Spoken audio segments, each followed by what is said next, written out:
Jest mi miło, że mogę rozmawiać z Tobą, ale jeżeli możesz powiedzieć mniej więcej coś o sobie, żeby ten wywiad miał twarz i tożsamość. Kim jesteś, co robisz? Nazywam się Jolanta Bałon, pracuję i mieszkam mieszkam w Dukli, a pracuję w Iwoniczu Zdroju, w uzdrowisku. Jestem rehabilitantką od 30 lat. To zaczęłaś jak miałaś 3 lata, rozumiem? Tak, jak miałam 3 lata, zaczęłam pracę. To wykorzystywanie dzieci. No.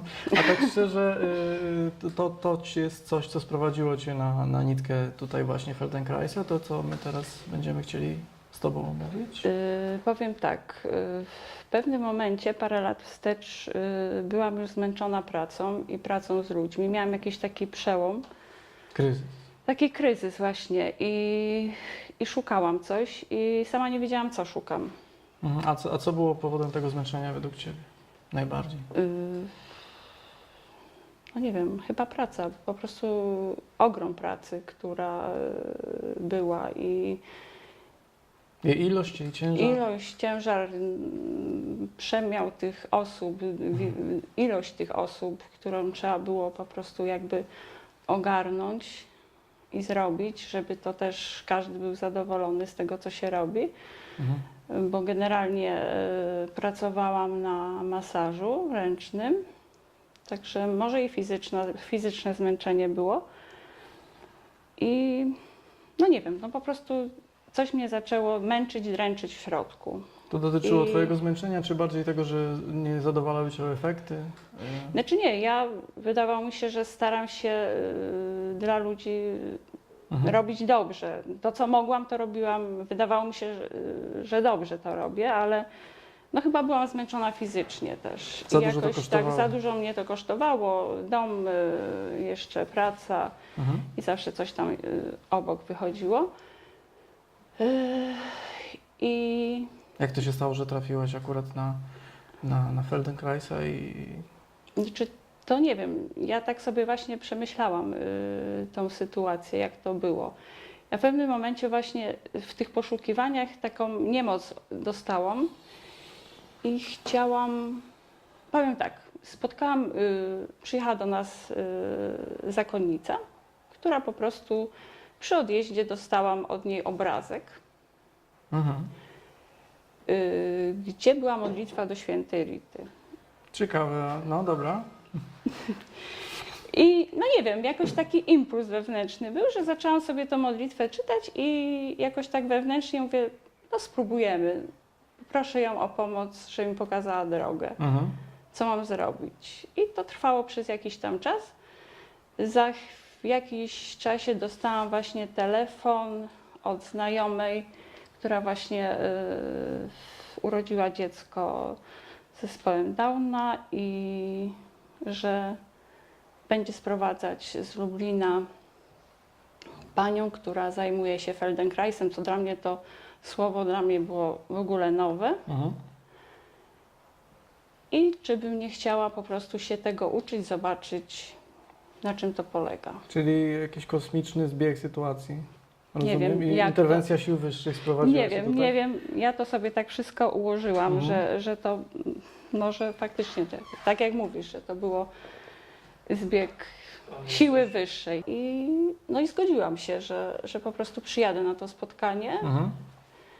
i zobaczę. Tylko, że później jakoś tak wyszło, że nie pracowałam, nie oglądałam pracy z dzieckiem Ewy. Bo to ona była właśnie. Tak, to Mhm. Ewa się pojawiła w Krośnie. Tylko Ewa przychodziła do osoby starszej po porażeniu po Mhm. prostu. I ja zaczęłam to obserwować. I jej jakie pracę. miałaś wnioski? Czy jakie to było wrażenie? No, na początku, przy pierwszym spotkaniu z Ewą, zaprosiła mnie. Kazała mi usiąść na wersalce, więc usiadłam sobie na wersalce. Ona zaczęła pracować z tą osobą, nic nie mówiąc. No i ja siedziałam, obserwowałam, co ona robi. Na co to wyglądało? Na to, że ona nic nie robi. dotyka. Nie, rozumiem, że dotyka. mogło tak to Pracowała po wyglądać. prostu z ciałem. Ten dotyk był bardzo właśnie taki delikatny, muskający prawie, że Mało widowiskowe. mało widowiskowy i no, dla mnie to było takie Jak to pierwsze może wrażenie, działać? Tak? no nic nie robi, ale coś się dzieje chyba, bo Widziałaś coś od początku, czy tylko ten sam aspekt braku wizualnych jakichś tam fajerwerków? znaczy wizualnie, ale tak właśnie patrząc na pacjenta, to widziałam, że się zmienia jego na przykład mimika twarzy, jakieś właśnie pojawiają się ruchy mimowolne, znaczy dla mnie to było takie odczucie. I parę lekcji takich miałam od Ewy, że po prostu przychodziłam i siadałam na wersalce i oglądałam. Mhm. Po iluś tam lekcjach Ewa mnie dotknęła Mhm. i poczułam to na sobie. Zamknął się obieg wtedy Tak, informacji? zamknął się, że po prostu minimalny ruch, minimalne dotknięcie ręki powoduje, że coś się w ciele zmienia. Dla mnie to jeszcze było wszystko takie nowe, nie wiedziałam, co się dzieje, ale ten dotyk, pierwszy dotyk Ewy na moim ramieniu, co zrobiła mi ruch właśnie ramieniem, to go czułam jeszcze wracając do domu i jeszcze na następny dzień. Także jakby to coś przeszło przeze mnie, tak Rozumiem. odcisnęło. A ty uznałaś, że to jest moc Ewy, czy już zdążyłaś zaakceptować, że masz taką zdolność odczuwania? Nie, wtedy nie myślałam. Znaczy, dla mnie było to takim trochę chaosem, bo nie wiedziałam właśnie, co to jest. Czy ona ma jakąś taką siłę w przesunięciu tych kości, że coś się dzieje, czy to jest moje odczucie. Tak. Także wtedy to byłam nieświadoma tych rzeczy jeszcze. Kiedy to zaczynało bardziej świadomie dla ciebie wyglądać? No później zaczęłam się już z Ewą spotykać, przyjeżdżać tutaj do Lublina. No i wtedy chyba ta świadomość moja się zwiększyła i zaczęłam to czuć na sobie. Rozumiem. Czy ty elementy tego, czego uczysz się w Feldenkraisie, stosujesz w swojej pracy? Tak, w tej chwili już stosuję i znaczy w sumie zaczynałam na swoich domownikach i Najbezpieczniej. najbezpieczniej. Nie krzyczeli, nie bili. Spróbowaliby. Nie, ale szczerze, Więc, bez żartu. Naprawdę odczuwasz różnicę w stosunku do tego stanu wypalenia czy zmęczenia, który czułaś wcześniej w pracy? Nie, no teraz się czuję innym człowiekiem. Czuję się więcej mam energii w sobie i taką jakby moc twórczą, powiedzmy w cudzysłowie. Nie wiem, czy cudzysłów jest potrzebny. Twórczą? Czyli czujesz, że to jest jakaś Znaczy czuję, kreacja? że po prostu, że znaczy no wiadomo, że dochodziłam do tego dotyku bardzo długo, bo ja byłam przyzwyczajona właśnie do narzucania ruchów i zawsze właśnie Ewa mi nie stopowała, nie pokazuj ruchu, tylko idź za pacjentem, za ruchem osoby, z którą pracujesz. To jest największa zmiana, jeśli chodzi o... I to było dla mnie naprawdę ciężko przestawić się. Na to, że... że ja słucham pacjenta i jego ciała, A nie pacjent twoich a nie ruchów. pacjent moich rąk. To było najtrudniejsze. Wydaje mi się, że zaczynam coś w tej chwili już tak poddaję się pacjentowi i idę za jego wolą. Dlatego jest ci lżej? I na pewno jest mi lżej. Czyli więcej energii zostaje na to, co powiedziałaś, że jest twórcze, a nie odtwórcze bardziej. Złapałem się za to, może przepraszam, tak. bo to mnie trochę mocno zainteresowało właśnie. Czy odbierasz Twoją pracę teraz bardziej nie jako taki powtarzalny schemat, który Ty ciągle musisz robić tak samo, czy jest w tym więcej produkcji czegoś, wytwarzania? Idę po prostu, robię coś nowego, wydaje mi się, że tworzę coś nowego. Znaczy coś nowego, idę za ciałem pacjenta, tam gdzie on potrzebuje tego dotyku, tego, nie wiem jak to dokładnie określić. Obecności. żeby mu przynieść tą ulgę, czy no, nie wiem jak to ładnie określić, ale wydaje mi się, że chyba zaczynam odczuwać to. Zaczynasz. To jest bardzo pokorne stwierdzenie. Co trwało no, już chwilę się znamy z Ewą. Ale dużo mi pomogło właśnie jej wskazówek i no i to, że mnie zrobiła. Raz mnie dotknęła w całości. Aha. Ale... Miałam z nią po prostu, zrobiła mi FIA na tej Tak. zasadzie, że po prostu pokazała mi te ruchy dokładnie. Aha. Ten dotyk, siłę tego dotyku, może w ten sposób. Ja się trochę tak wybiję z tej mojej roli, zadawania pytań tylko i zwrócę Ci uwagę, że powiedziałaś na początku, że słuchasz pacjenta, czyli to on Cię motywuje do rozwoju, pacjent. No jego ciało, tak. Tak. Oraz, że Ewa Cię zrobiła. Znaczy moje ciało zrobiła. Wiesz, to jest, wydaje mi się, że jest w Tobie wiele pokory, wiesz, naprawdę z tego samego to wynika. Ale to jest najważniejsze, to, że przestawiłaś się na odbiór, na słuchanie. Tak, teraz już tak.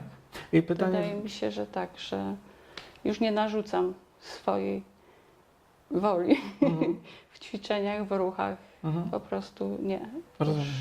Już staram się, chociaż na pewno gdzieś mi się tam zdarzy. Stąd też moje drugie pytanie, czy według tego, co Ty wiesz ze swojej praktyki, z własnego doświadczenia, to czy pierwszy FI, czy pierwsza jakaś inna lekcja indywidualna, czy nieindywidualna Feldenkraisa daje Ci już mniej więcej na tyle możliwości wglądu, żeby nazwać to praktyką, którą można już wdrażać na przykład do takiej pracy jak Twoja? Czy to wymagało od Ciebie jakiegoś dłuższego procesu, żeby zrozumieć, że to są narzędzia, które możesz u siebie zastosować? Czy od razu wiedziałeś, że chcesz to połączyć ze swoją pracą, czy to wymagało czasu, żeby to zrozumieć? Znaczy ja wydawało mi się, że zawsze chciałam coś innego robić niż to, co robiłam. Zawsze mnie coś właśnie pociągało, tylko do końca nie wiedziałam co. Znaczy ciało na pewno mnie pociągało ludzkie i żeby w jakiś sposób przynieść ulgę tym ludziom, chorym ludziom, czy potrzebującym mnie. Tak. No i wydaje mi się, że to, co w tej chwili mnie Ewa nauczyła, to jest chyba to. A to było wiadomo od pierwszej lekcji, czy potrzebowałaś więcej czasu na to? Będę żłobił. Wiesz, to nigdy się nie wie chyba do końca, kiedy chce się robić akurat to, czy nie to. No, czy ja właśnie szukałam, żeby coś robić, żeby... No i wydaje mi się, że to tak mi się podsunęło pod ręce. Rozumiem. I mi się wydaje, że to mi się podoba. Już trochę jeżdżę i uczę się u Ewy. Czyli to się wkomponowało jednak z czasem w ten proces Twojego uczenia się. Ale wiedziałaś mniej więcej od początku, że możesz tego chcieć. Że mogę tego chcieć, tak właśnie, że to jest właśnie coś nowego i coś takiego fajnego, coś innego niż do tej pory robiłam. Że zaczęłam i czuć swoje ciało, odczuwać, plus to, że właśnie przez to mogę w jakiś sposób być użyteczna dla innych. Dobra, fajny motyw mi poddałaś. Czuć bardziej swoje ciało i przez to być bardziej pożyteczna. Ja te dwie rzeczy połączyłem, one nie były Twoim zdaniem połączone. To jest związek z tym według Ciebie, że większa pożyteczność Twojej pracy wynika z tego, że siebie lepiej czujesz? Na pewno jest to połączone. Możesz to rozwinąć, czy po prostu masz takie teraz objawienie i koniec, już więcej się z tym nic nie zrobi? Każda odpowiedź jest dobra. Nie wiem, no wiesz, uczymy się całe życie i wydaje mi się, że cały czas jeszcze pracuję i nad sobą i cały czas odnajduję coś nowego w sobie, bo każda lekcja, którą Ewa prowadzi i my tu leżymy na materacach, to każda coś nowego wnosi w nas, coś nowego odkrywamy, więc Jasne. trudno powiedzieć, że to już jest koniec. Tylko uczymy się całe życie. Okej, czyli to też pewną rzecz otwiera, że tu jest... Że nie ma końca nie tego. ma końca. A no właśnie, to jest ciekawa sprawa. W sumie tak naprawdę chyba najważniejsze rzeczy poruszyliśmy, ale chciałbym jeszcze spytać, jak wygląda to z punktu widzenia Twoich pacjentów? Czy widzisz różnicę w ich zachowaniach, odbiorze? Czy są tacy, którzy pamiętają Cię inną, a teraz dostali od Ciebie coś nowego i jakie są ich reakcje? Czy obserwujesz coś w tym? Znaczy na pewno pozytywnie podchodzą do tej metody i jeżeli im coś tam właśnie opowiadam A robisz? i robię, Mhm. także dla nich to jest, dla niektórych to jest takie wow, że coś się dzieje, nie? Ja faktycznie nic nie robię, Pozornie. pozornie, Mhm. dotykam, nie? Czy trzymam rękę. Bo są osoby takie, które od razu mi na przykład mówią, no w zależności z kim pracuję, nie? Ze Tak. znajomymi, to od razu jakby czasami ja ich prowokuję do tego, że tam na pierwszym czy na drugim spotkaniu, żebym też później powiedzieli swoje odczucia, nie? Mhm. No i opowiadają, więc to jest takie wszystko takie odczuwalne, nie? Wtedy. Są ludzie, którzy woleliby na przykład, żebyś pozostała tak jak dawniej, żebyś dotyk mocniejszy, masujący, jakiś tam penetracyjny, wszyscy są podobnie uwrażliwieni? Ja celowo zadaję takie trochę proste, uproszczone pytania. Wiesz. Wiem, że nie ma takiej prostej odpowiedzi na to, ale Znaczy- jakie jest różnicowanie może wśród ludzi pod względem odbioru tego rodzaju dotyku? Czy wszyscy? Znaczy, ja generalnie też, jeżeli ktoś ma życzenie i chce być masowany sposobem klasycznym, Mhm. to zrobię to, tylko że właśnie nie robię już takiego typowego klasycznego, silnego, mocnego, tylko właśnie gdzieś przemykam te elementy właśnie Feldenkraisa i później oni na przykład odczuwają to, że zrobiłaś to inaczej, ale fajnie. Mhm. Czyli Znaczy masaż po prostu jakbym łączyła typowy masaż, do typowego masażu włączam elementy Feldenkraisa. rozumiem. I to daje I to daje właśnie, że osoby, które uważają, że coś jest lepszego, że coś jest, lepszy efekt osiągają, nie? Lepsze odczucie swojego ciała. Mhm. Ale spotkałaś się może z jakąś barierą u ludzi na przykład przeciwko temu, że nie byli raczej nieufni, że to było dziwne dla nich? Znaczy nie każda osoba się od razu otwiera. Są osoby, które położą się i na przykład po 2 czy po 3 spotkaniach dopiero odczuwają jakieś zmiany, że coś się działo, nie? Tak. A przy pierwszym to, no ale to jest kwestia właśnie emocjonalna już danej osoby, nie? Do jakiego stopnia jest przyzwyczajona do tego, Tak, co zna? że coś się dzieje, nie? Rozumiem. No ale z tego, co rozumiem, Twój sposób mieszania narzędzi, robienia tych mieszanek Może to poz- jest. pozwala im łatwiej Później się przełknąć? przestawić Przestawić. właśnie po jakimś tam czasie. Proponuję im, że im Mhm. zrobię właśnie Tę czystą typowo czystego Feldenkraisa i Mhm. oni się zgadzają. No właśnie. No A- i wtedy jest ten efekt, że może zostańmy przy Feldenkraisie. No proszę. A powiedziałeś mi, co Tobie dała metoda, a powiedz mi mniej więcej, jak najczęściej, co Ty słyszysz od ludzi, że co im dały te lekcje indywidualne, które Ty im dajesz? Co najczęściej słyszysz od nich, jako odzew? Znaczy, to w zależności. Znaczy, po prostu na pewno generalnie się lepiej czują, otwierają się. Wiele osób się otwiera, mówi, jakby wyrzucają z siebie emocje jakieś właśnie, które się tam pojawiają. Jakieś, no niestety świat jest bardzo stresowy Jest. i wiele osób później mówi, czuje taką jakby ulgę, lekkość w działaniu na przykład po paru spotkaniach. Rozumiem. Z jakiej- Jakoś tak lżej podchodzą do życia, może w ten sposób. Znaczy skupiają się, tylko że nie bardzo tak emocjonalnie. Jakoś tak potrafią sobie odpuścić swoje emocje. Z kim Ty najczęściej pracujesz? Z jakiego rodzaju problemami? Z jakimi osoby, które są po jakichś wypadkach. No teraz zaczynam pracę z dziećmi, czyli porażenia mózgowe. Wcześniej tego nie robiłeś.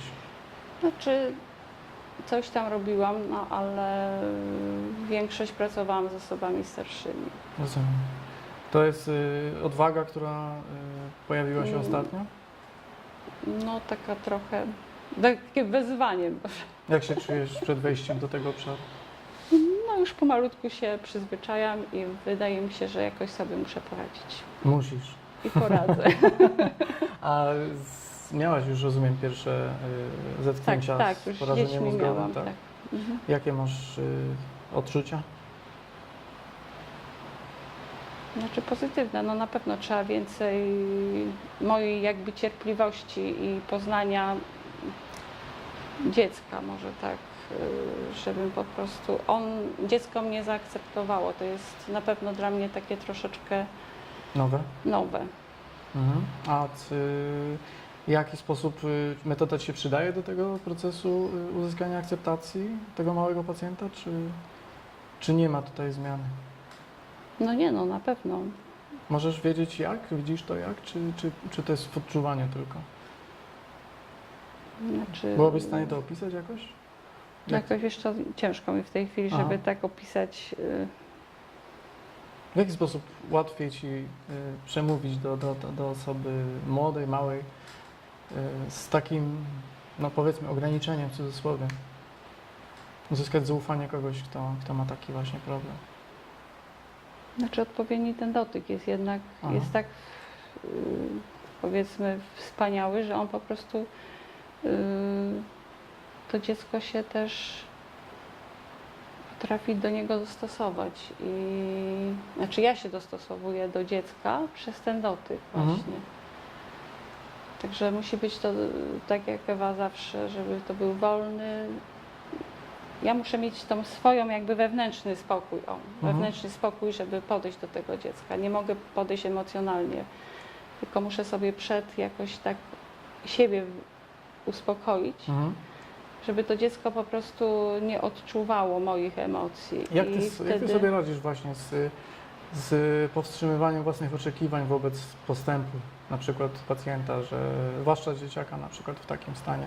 Czy że chciałabyś, żeby na przykład chodził, chciałabyś, żeby mówił albo żeby miał mniejszą spastyczność, a w jaki sposób przystępujesz do pracy, wiedząc, że takie oczekiwania mogą wystąpić u Ciebie? Znaczy oczekiwania, no trudno mieć oczekiwania w takim Aha. przypadku.